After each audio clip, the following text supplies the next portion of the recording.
Hello, I'm Floria and welcome back to Little Malayan. I have lived in Japan for more than 30 years and looking back, it hasn't been easy. During the first few years after I moved here, I experienced bouts of loneliness and homesickness like anyone who moves to a new foreign country. Japan is a great country and the people around me were helpful and kind. But loneliness is a feeling that you need to learn how to cope by yourself. In this video, I will share my personal experience of coping with loneliness while living in a foreign country. Please listen to my story while taking a walk in a nearby park. Please subscribe if you enjoy the video.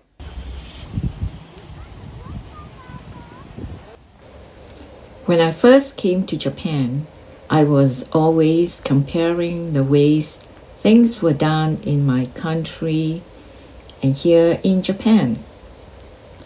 I didn't have friends and was bored and lonely, always waiting for my husband to come back from work. At that time, there wasn't internet and Wi-Fi, so it was hard to find other Singaporeans living here. Calling home was expensive because there weren't free apps to use for calling home. I remembered feeling homesick while looking out of the plane's window on my way back to Japan after a vacation at home. Coming from Singapore, a country that is hot the whole year, I was sick a lot too because I wasn't used to the cold winter. After a few months of being in this stage, I realized that doing this would only make me unhappy and that if I really wanted to integrate myself into society, I needed to get out of the hole I was in. I needed to learn to speak Japanese well so that I could communicate not just on the surface, but have deep and meaningful conversation with Japanese people. Although I came with some knowledge of Japanese, I was by no means fluent in it. I could go shopping, take the buses and trains with my simple Japanese, and I had no problems with my daily life.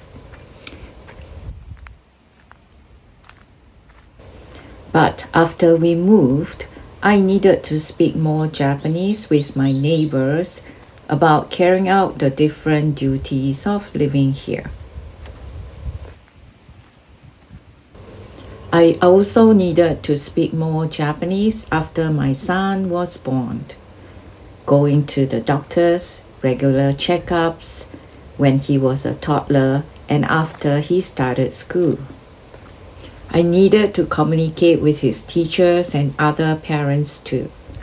You need to have mom's friends here, we call them Mama Tomo, to understand what to do for the different school events because everything is different from my home country.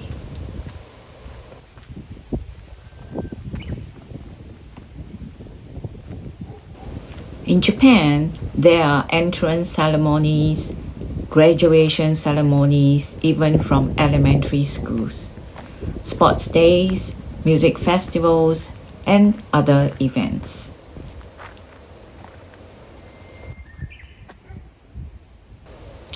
I have different groups of friends.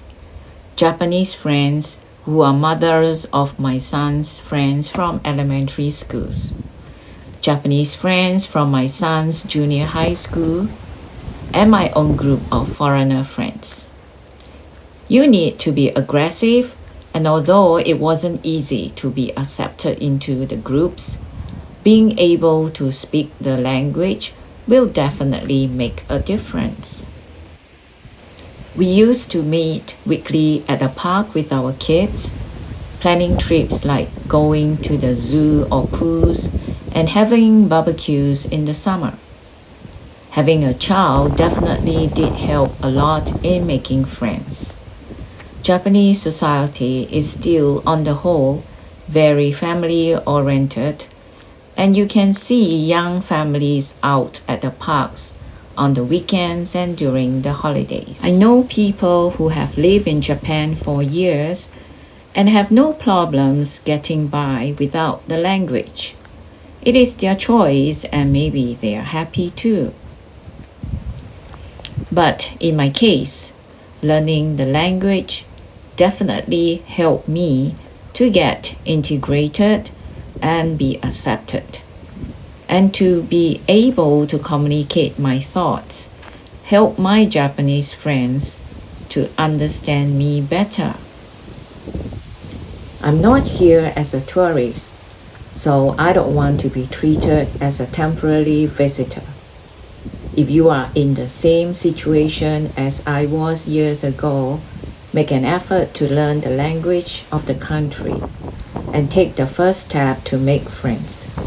You don't need many friends, just a few close ones are enough to help you feel less lonely. Thank you very much for listening to my story. See you next time.